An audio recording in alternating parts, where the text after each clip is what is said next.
Hello class 10th students. जैसा कि आप जानते ही हैं कि हमने second chapter nationalism in India start कर लिया था और उसका इंट्रोडक्शन और इसका फर्स्ट पार्ट जो है वो शुरू कर लिया था।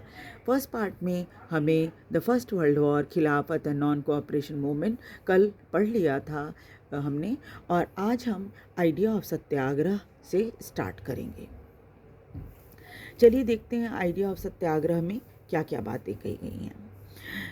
अब देखिए कि 1915 में साउथ अफ्रीका से महात्मा गांधी वापस भारत आ गए थे और वहाँ पर उन्होंने बहुत सफलतापूर्वक रंगभेदी सरकार जो थी, जिसको अपार्थीड गवर्नमेंट कहा जाता था, है ना। आपने इंग्लिश में भी पढ़ा, इंग्लिश की में स्टोरी पढ़ी होगी नेल्सन मंडेला की, उसमें भी इस शब्द अपार्थीड को सुना होगा, पढ़ा होगा। तो साउथ अफ्रीका में रंगभेदी सरकार, अपार्थीड को रंगभेदी सरकार कहा जाता है, तो अपार्थीड सरकार के विरुद्ध गांधी जी ने बहुत सफलतापूर्वक लड़ाई लड़ी थी।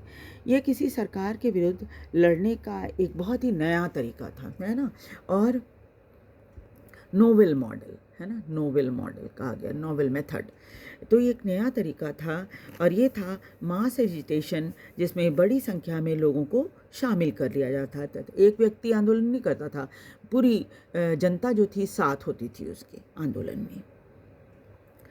और इसका नाम गांधी जी ने सत्याग्रह रखा था। और सत्याग्रह का क्या मतलब होता है? सत्य के लिए आग्रह, कि आप सच को देखो, सच्चाई क्या है उसे देखो और स्वीकार करो। ये सामने जो अत्याचारी होता है उससे को ये बात समझाई जाती है। सत्याग्रह का आइडिया ये दिखाता है कि सच्चाई बहुत ताकतवर होती है और किसी भी विवाद की सच्चाई का पता लगाना सबसे महत्वपूर्ण है। अगर कारण सही है और अगर आपकी लड़ाई अन्याय के विरुद्ध है तो किसी भी फिजिकल फोर्स की आवश्यकता नहीं होती अपने विरोधी से लड़ने के लिए।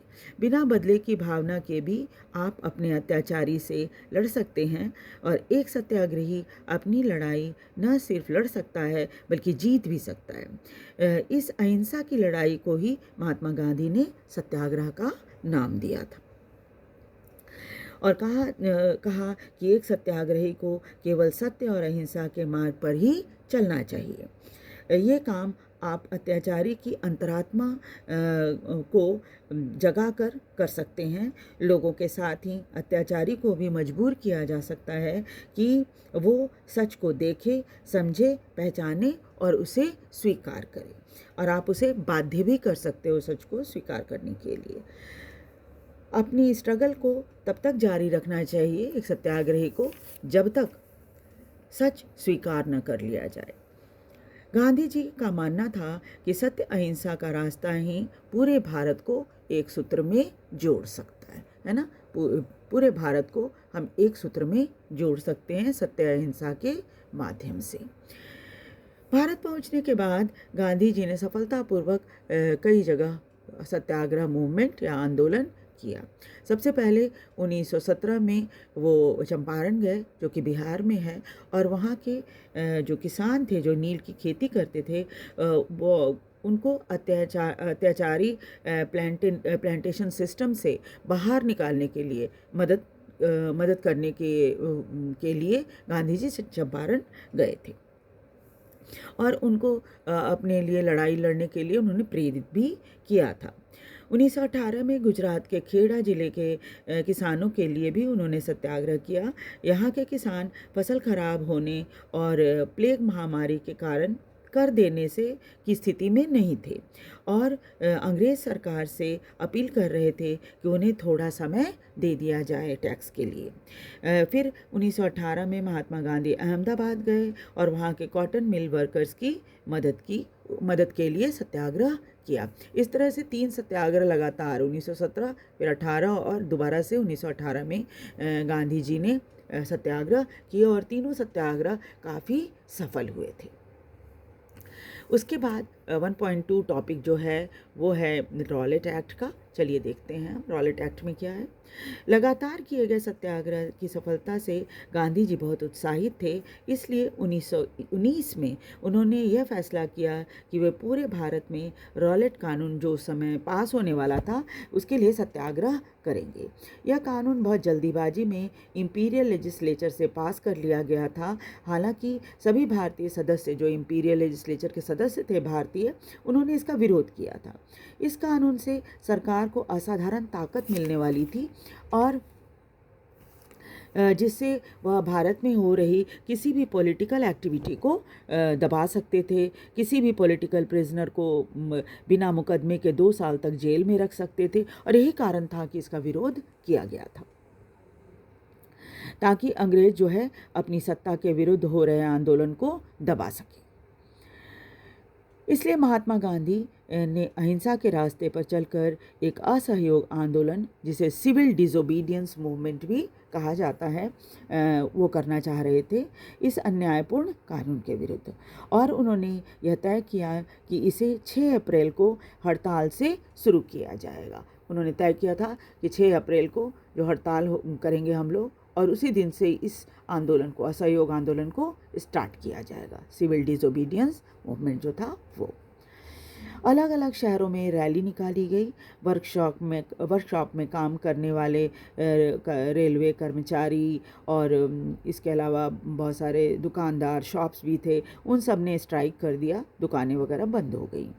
अंग्रेज सरकार सतर्क हो गई कि उनको ये आंदोलन जोर पकड़ लेगा। उनको लगने लगा कि आंदोलन जोर पकड़ लेगा और हो सकता है कि कम्युनिकेशन लाइंस, उस समय क्या था कि तार से टेलीफोन और टेलीग्राफ को जोड़ा जाता था, तो उनको लगता था कि तार वगैरह की तोड़फोड़ करेंगे और रेलवे लाइंस की भी तोड़फोड़ हो सकती है इस आंदोलन की वजह से।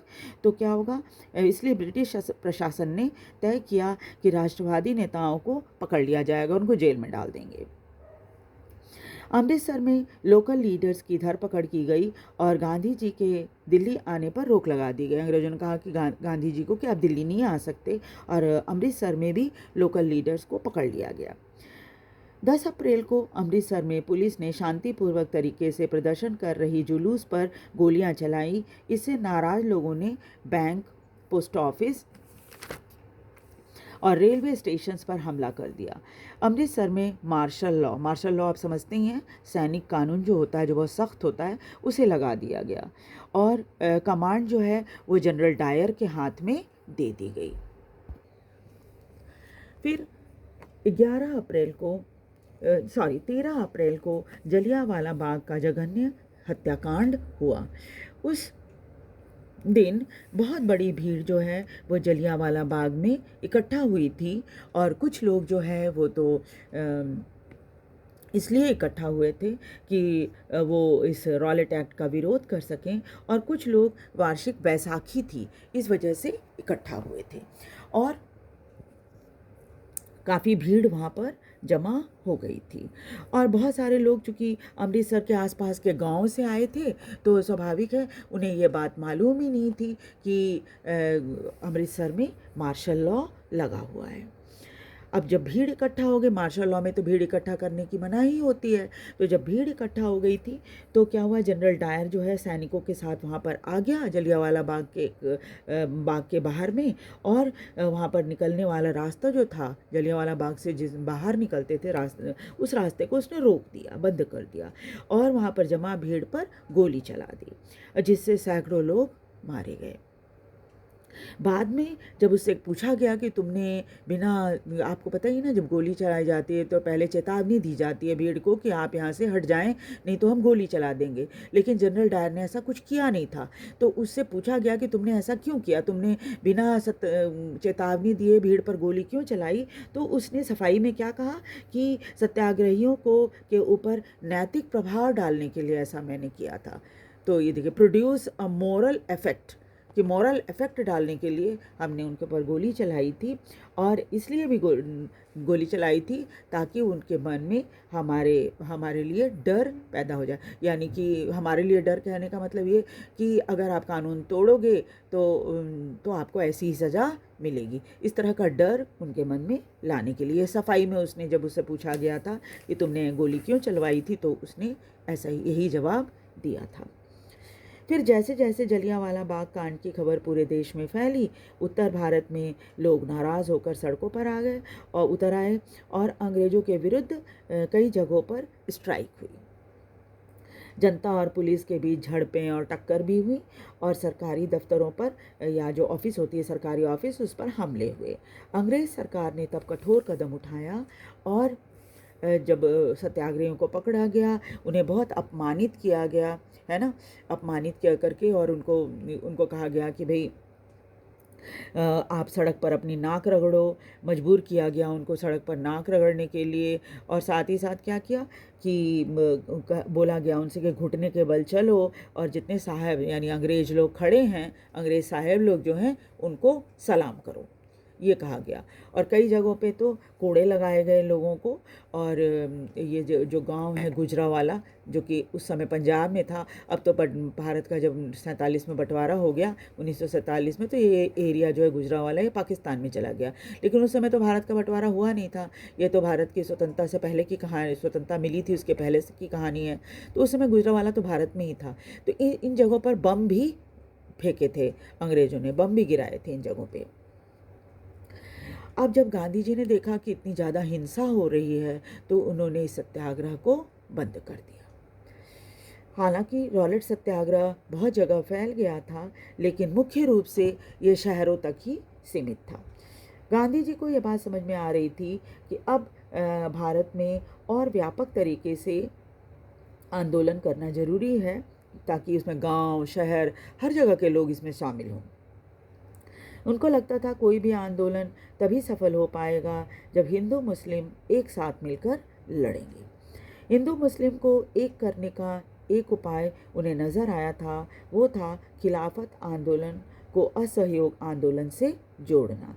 जैसा कि आप जानते हैं कि फर्स्ट वर्ल्ड वॉर जब हुआ था, तो ऑटोमान टर्की की हार हो गई थी, और ऐसी अफवाह उड़ रही थी कि एक कठोर संधि ऑटोमान एम्परर के साथ होने वाला है, जो कि इस्लामिक वर्ल्ड का स्पिरिचुअल लीडर होता है, उसको खलीफा भी कहते हैं। उसकी लौकिक शक्ति जो थी, या जो टेम्पोरल पावर जो थी, उसको बचाने के लिए भारत में भी एक खिलाफत कमेटी बनाई गई थी, और मार्च 1919 में और मुंबई में ये कमेटी बनी थी। इसमें नौजवान मुस्लिम लीडर जैसे दो भाई, जिनका नाम था मोहम्मद अली और शौकत अली, वो गांधी जी के पास गए, और उन्होंने उनसे बातचीत शुरू की कि दोनों आंदोलन यानी खिलाफत और असहयोग आंदोलन को जोड़कर लड़ाई की जाए अंग्रेज़ों के विरुद्ध। गांधी जी को लगा कि ये मौका बहुत अच्छा है, हिंदू मुस्लिम एक ही छत के नीचे आ सकते हैं, मतलब इनको एक ही छत के नीचे लाया जा सकता है। इसलिए कलकत्ता में जब कांग्रेस का अधिवेशन हुआ, तो सितंबर 1920 में, तो गांधी जी ने ये मुद्दा उठाया। जो भारतीय नेता वहाँ आंदोलन इसमें कांग्रेस सेशन में शामिल होने के लिए आए थे, और दूसरे लीडर को उन्होंने कन्विंस किया कि अब नॉन कोऑपरेशन आंदोलन को खिलाफत आंदोलन का नॉन कोऑपरेशन आंदोलन को खिलाफत आंदोलन को सपोर्ट करना चाहिए, यानी कि दोनों को मिलजुल कर अब लड़ना चाहिए स्वराज के लिए। और इस तरह से खिलाफत आंदोलन और असहयोग आंदोलन एक साथ चलने लगा। अब आगे हम ये पढ़ेंगे कि वो why non cooperation, next class में हम लोग पढ़ेंगे। आपको ये वीडियो कैसा लग रहा है मुझे ज़रूर कमेंट करके बताएं, और लाइक और सब्सक्राइब भी ज़रूर करें। Thank you very much.